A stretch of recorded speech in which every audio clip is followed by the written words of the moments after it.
नमस्कार, तळोदा वृत्तांकनमध्ये आपलं स्वागत आहे। जर आपण नवीन असाल तर कृपया चॅनलला लाईक आणि सबस्क्राइब करा व बेल नोटिफिकेशन ऑल वर सेट करा। नंदुरबारमध्ये संत रामपालजी महाराजांच्या सत्संगाचे आयोजन। मानव जीवनाचे सार आणि गुरु महात्म्यावर मार्गदर्शन। दिनांक 20 जुलै 2025 रोजी नंदुरबार येथील दंडपानेश्वर मंदिराजवळ असलेल्या साई मंदिरात संत रामपालजी महाराज यांच्या जिल्हा सत्संगाचे आयोजन करण्यात आले होते। सकाळी 11 वाजता सुरू झालेल्या या सत्संगात नंदुरबार, तळोदा, शहादा, अक्कलकुवा आणि धडगाव तालुक्यातून मोठ्या संख्येने अनुयायी उपस्थित होते। साई मंदिराचे गर्भगृह भाविकांनी भरले होते आणि उपस्थितांमध्ये मोठा उत्साह दिसून येत होता। यावेळी संत रामपालजी महाराजांनी प्रोजेक्टरच्या माध्यमातून महत्त्वपूर्ण विषयांवर मार्गदर्शन केले। पृथ्वीवरील सर्व प्राण्यांमध्ये मानव हा श्रेष्ठ आहे, कारण त्याला बुद्धी प्राप्त झाली आहे असे ते म्हणाले।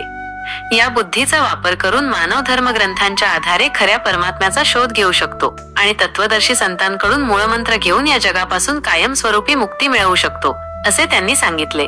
मात्र आज अनेक साधू संत आणि महात्मे भोळ्या भाबड्या जनतेला चुकीचा मार्ग दाखवून भक्तीचा ऱ्हास करत आहेत, यावर त्यांनी भर दिला।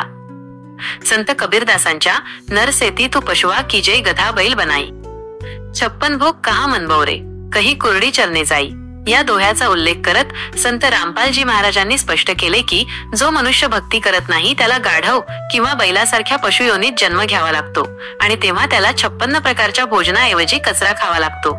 रामपाल महाराजांनी त्यांच्या सत्संगात सुखदेव ऋषींच्या भक्तीचे उदाहरण दिले, ज्यात त्यांनी सुखदेवने 84 भुक्ती बना पजावे खरवो, तेरी क्या बुनियाद प्राणी तू पेंडा पंथ पकडवो या पंक्तींचा संदर्भ दिला।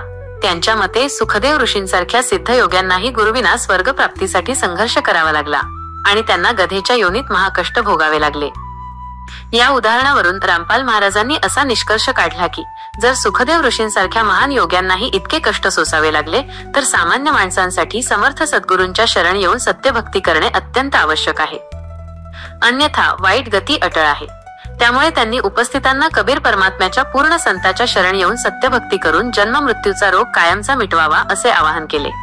आजच्या सत्संगात नेहमीप्रमाणेच शिस्त पाळण्यात आली होती। प्रत्येक व्यक्ती एकमेकांना आदराने सतसाहेब म्हणून नमस्कार करत होती। सत्संगाला आलेल्या अनुयायी आणि इतर लोकांसाठी पादत्राणे, पाणी आणि चहाची उत्तम व्यवस्था करण्यात आली होती। वाहनांसाठी योग्य वाहनतळ सेवा देखील उपलब्ध होती, जिथे अनुयायांनी मोठ्या आपुलकीने सेवा बजावली। पादत्राणे जमा करताना ती हातात घेऊन व्यवस्थित जागी ठेवली जात होती। ही प्रसन्न मुद्रेने मिळणारी सेवा पाहून उपस्थित असलेले इतर लोकही आश्चर्यचकित झाले। या अनोख्या सेवेबद्दल आणि संत रामपालजी महाराज यांच्या प्रवचनांबद्दल वनवासी आश्रमाच्या 3 राज्यांच्या कार्यकर्त्या शीला गावित यांनी तळोदा वृत्तांकनशी बोलताना सत्संगाचे आणि येथील सेवेचे तोंड भरून कौतुक केले। इथे नंदुरबारला संत रामपाल महाराजीच्या कार्यक्रमात आले मी आणि मला पहिल्यांदा माझा हा रामपालजी महाराजांचा हा इथे सत्संग ऐकला आणि त्याच्यामध्ये नेमकं मला नवीनच वाटलं की जो पारंपरिक आहे आणि जो आता जो इथे जो सत्संग ऐकला त्याच्यामध्ये फार फरक दिसला की जे लोक आले आवभगत केली आणि सगळं सोय केली त्यांनी बसण्याची, स्वागत समजा त्या लोकांनी नमन केलं, असं मला ते सगळं एकदम कसं कोणती भाषा वापरू आता एकदम मला छानपैकी वाटलं आणि सगळं लोक एकदम मिळून मिसळून छानपैकी सगळेच जण मला एकदम वाटले।